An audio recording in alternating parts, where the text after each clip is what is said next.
Assalamualaikum warahmatullahi wabarakatuh.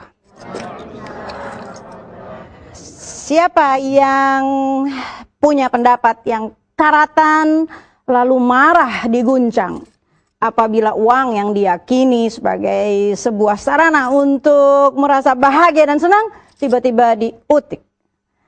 Neno dan narasumber yang istimewa akan segera hadir untuk menggoncang soal uang. Uang adalah uang yang kau pegang.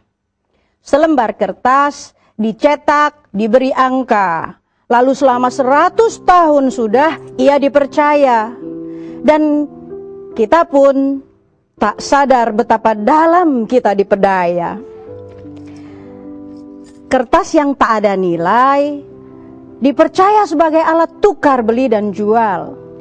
Jika kau tak paham sejarah, bagaimana tuntunan Rasulullah, kau tak akan pernah punya pendirian sendiri untuk menembus gelap gulita hari ini. Maka yang kita butuhkan adalah cahaya. Dalam 10 tahun terakhir ini, seorang yang bernama, saya mengenalnya jauh ketika saya masih remaja, dan beliau menulis buku yang juga kita baca, Insinyur Haji Zaim Saidi MPA, Euforia Emas, dan banyak lagi karya yang lainnya, termasuk juga karya yang fenomenal, Tidak Syar'inya Bank Syariah di Indonesia. Ada apa dengan misi yang beliau bawa dan apakah yang beliau bawa? Kita sambut kehadiran Mas Zaim Saidi. Mas Zaim, ada para ibu ya dan juga para mahasiswa yang sudah akan menemani kita serta para pakar yang nanti akan ikut berkomentar dalam dialog kita yang pastinya seru karena berani menghadapi sebuah mimpi, karena misi yang dibawa adalah misi bagaimana dinar dan dirham kembali berjaya. Betul begitu ya kalau nggak salah ya? Betul. Boleh nggak Mas Zaim berbagi dengan kita semua sampai di manakah perjalanan dinar dan dirham sampai 10 tahun yang terakhir ini? Ya, jadi misinya adalah mengembalikan alat tukar yang sebenarnya. Alat tukar di mana ketika orang menyerahkan sesuatu, dia menerima sesuatu yang lain yang punya nilai yang sama. Ya, itu yang disebut perdagangan sebetulnya. Jadi sekarang ini yang disebut perdagangan kan menjadi sesuatu yang tidak adil. Karena seseorang menyerahkan satu komoditi, entah itu baju, entah itu ayam, entah itu apapun, dia menerima selembar kertas yang tidak equal, tidak sama. Nah, ini sudah berjalan 10 tahun dan alhamdulillah sekarang ini sudah mulai diterima oleh masyarakat, sudah mulai dimengerti bahwa kita saat ini hidup dalam sistem yang mengelabui. Jadi tadi dilakukan kan, orang mengejar-ngejar uang, tapi tanpa disadari yang dia kejar itu tidak pernah dia dapat. Karena setiap kali dicari, dikumpulkan, begitu mau dibelanjakan, tidak dapat barang yang sama dengan ketika dia dapatkan. Artinya turun terus nilainya begitu. Rasanya kita ingin mengenal lebih dekat dulu kepada Bang atau Mas atau Pak Zaim Saidi. Setuju ya? Kita lihat dulu tayangan berikut agar kita lebih kenal siapa sosok beliau. Sosok pria kelahiran Temanggung 49 tahun silam ini dikenal sebagai aktivis dengan aktivitas yang cukup beragam, mulai dari aktif di Lembaga Konsumen Indonesia, LSM Lingkungan Hidup, hingga menjadi konsultan sebuah perusahaan asing. Pria bernama lengkap Zaim Saidi ini sangat prihatin pada praktek riba yang terjadi di masyarakat. Maka pada tahun 2009 ia mencanangkan Festival Hari Pasaran Dinar Dirham Nusantara sebagai gerakan pengembalian pasar-pasar rakyat di mana dirham dan dinar berlaku sebagai alat tukar. Bersama dengan itu, ia menginisiasi pembentukan jaringan wirausahawan dan pengguna dinar dan dirham Nusantara. Kepeduliannya pada ekonomi masyarakat tidak perlu diragukan lagi. Zaim Saidi terus bekerja, memikirkan apa yang bisa ia perbuat untuk masyarakat. Di tahun 2010, ia mencanangkan gerakan Nasional Infak dan Sedekah Sedirham untuk Ketahanan Bangsa, yang merupakan gerakan amal kebajikan untuk memperkuat ketahanan ekonomi masyarakat berupa infak dan sedekah. Lembaga ini memobilisasi infak dan sedekah dalam bentuk koin-koin dirham perak yang dapat diserahkan langsung kepada fakir miskin, masjid dan musola di lingkungan terdekat, rumah-rumah yatim piatu, panti jompo, pondok pesantren, maupun kepada lembaga-lembaga infak dan sedekah serta derma dan sosial yang dipercaya. Zaim Saidi memimpikan suatu hari nanti dinar dan dirham akan menjadi alat tukar dalam setiap transaksi di masyarakat, sebagaimana yang pernah terjadi di masa Rasulullah. Jaim Saidi terus berlari mengejar mimpinya, dan kita pun harus mendukungnya. Lulusan dari IPB sebetulnya ya.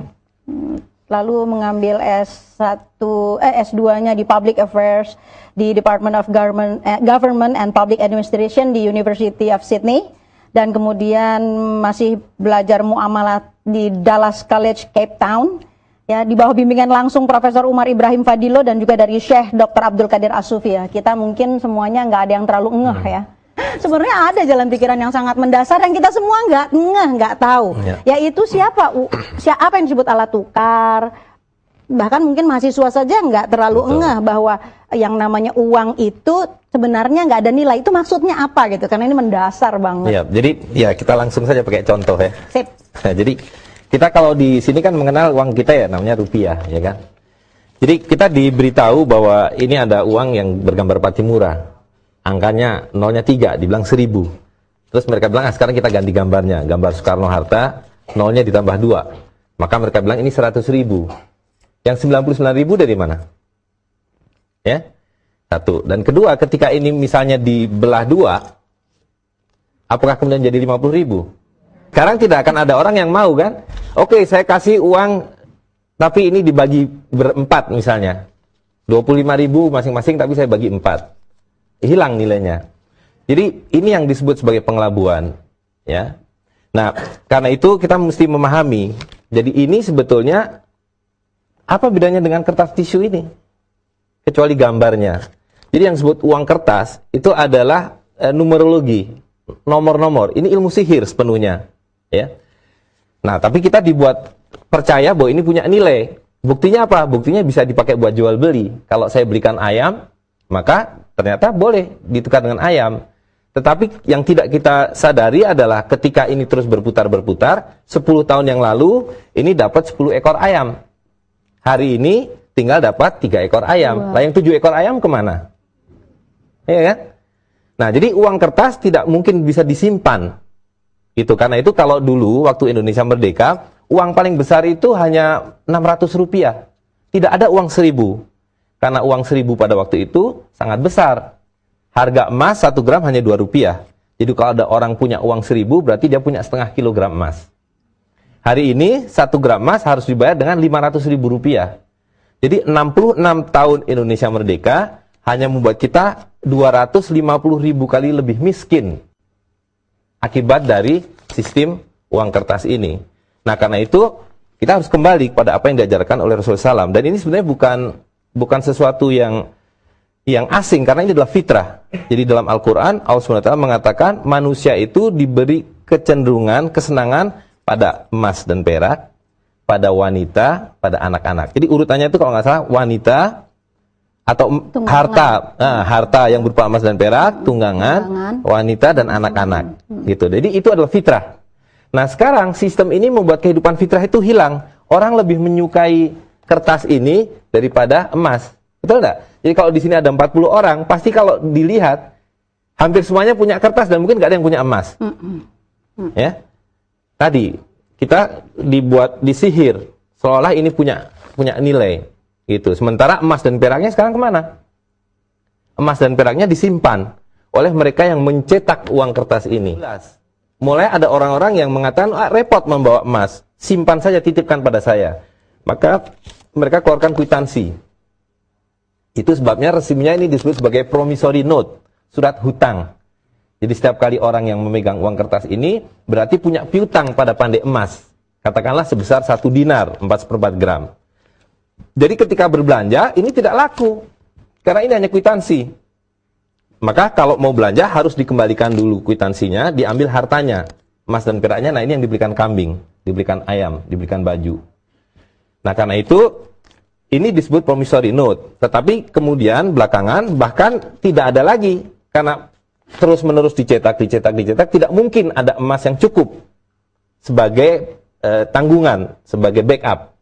Maka lama-lama mereka bilang sudah, sekarang uang itu ya kertas itu saja.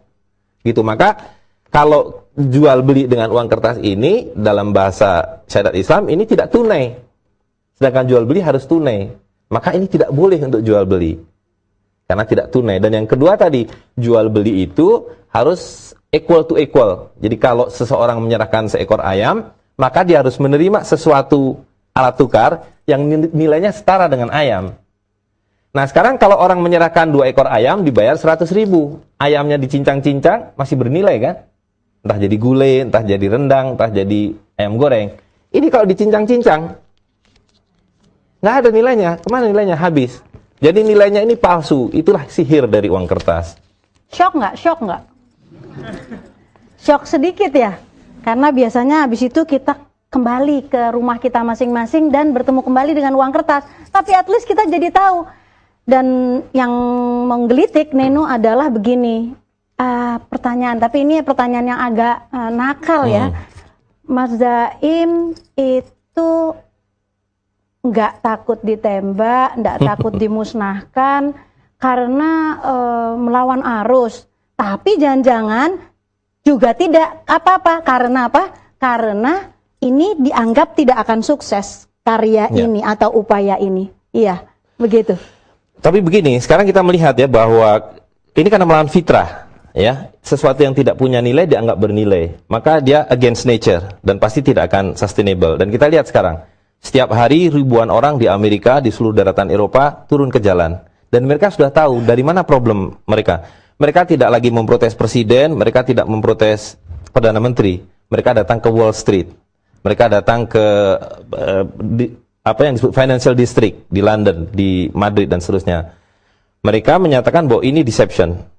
Dan sekarang bahkan di Amerika, di negara bagian Utah, mereka sudah melegalisir kembali perak dan emas sebagai mata uang. Jadi inilah fitrah. Jadi dimanapun terjadi krisis seperti sekarang, orang lari kepada emas dan perak. Nah, jadi saya rasa ini soal waktu. Artinya kita tidak melawan siapa-siapa. Kita tidak melawan siapa-siapa, hanya kita melihat bahwa ini sistem sedang akan runtuh. Nah, supaya kita tidak ikut runtuh, ya harus keluar.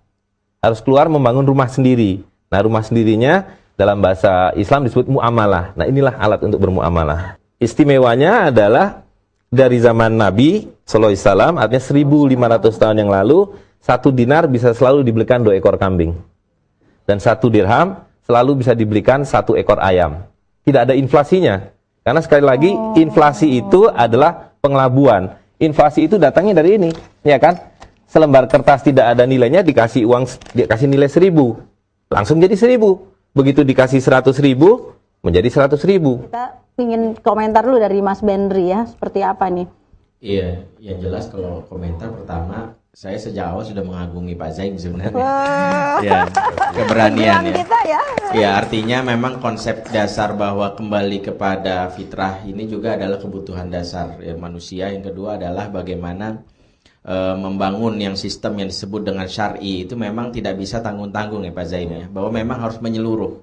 Bahwa kita ketika membangun ekonomi syariah mau tidak mau juga belajar bagaimana masa depan ekonomi syariah yang dulu pernah diterapkan oleh Rasulullah SAW. Dan inilah PR yang saat ini terjadi. Sehingga yang terjadi kalau kita meyakini ya ayyuhalladzina amanu khulu fisilmi kafah, wahai orang beriman masuk Islam secara totalitas gitu. Yang sekarang terjadi kan sebenarnya tambal sulam aja. Islamisasi yang saat ini muncul itu lebih banyak adalah menambal-nambal kira-kira apa yang kurang, tapi sisi pragmatismenya masih ada ya.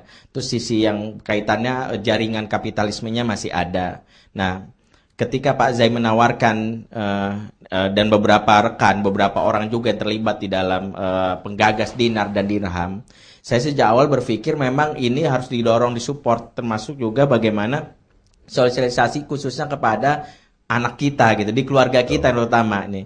Nah, ini sebenarnya satu yang ingin saya titipkan pertanyaan adalah bagaimana ini memulai dari keluarga. Karena kan salah satunya juga kita mau tidak mau ketika memberikan uang jajan ke anak, terus bagaimana juga masa kasih uang jajan 1 dinar ya? Nah, itu juga menjadi PR gitu ya. 1 dinar atau 1 dirham itu kan bagaimana kita menerapkan itu ke keluarga. Dan ini titipan pertanyaan sebenarnya. Oke, kalau gitu langsung saja ya sebelum kita ke Dr. Arif Munanda. Gimana tuh ngasihnya dirham?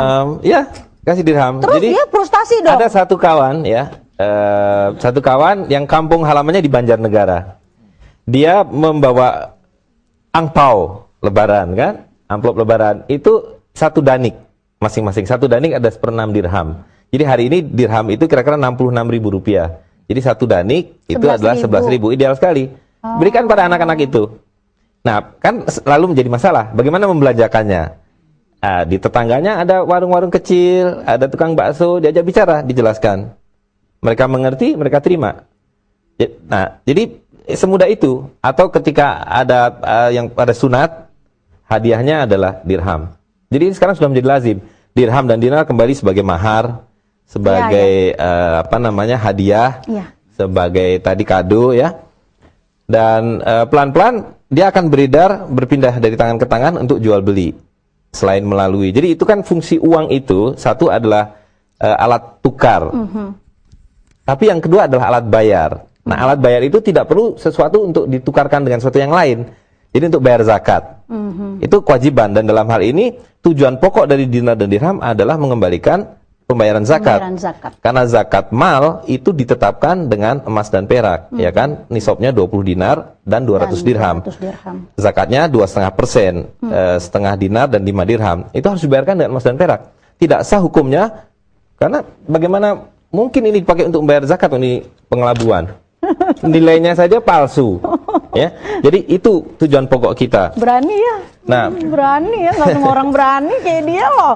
Beneran ya Allah. Alhamdulillah, mudah-mudahan umurnya panjang. Amin. Dirahmati Allah.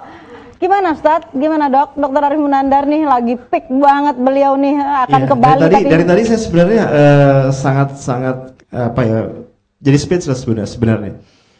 Menurut saya persoalannya pada dua tataran. Satu, kalau kita bicara dari sisi struktur sosial masyarakat, uang itu kan mestinya membawa keberkahan, mestinya membawa kesejahteraan. Saya membayangkan bagi sebuah mesin, kalau struktur sosial itu adalah mesin, maka uang itu mestinya menjadi pelumas yang sangat baik.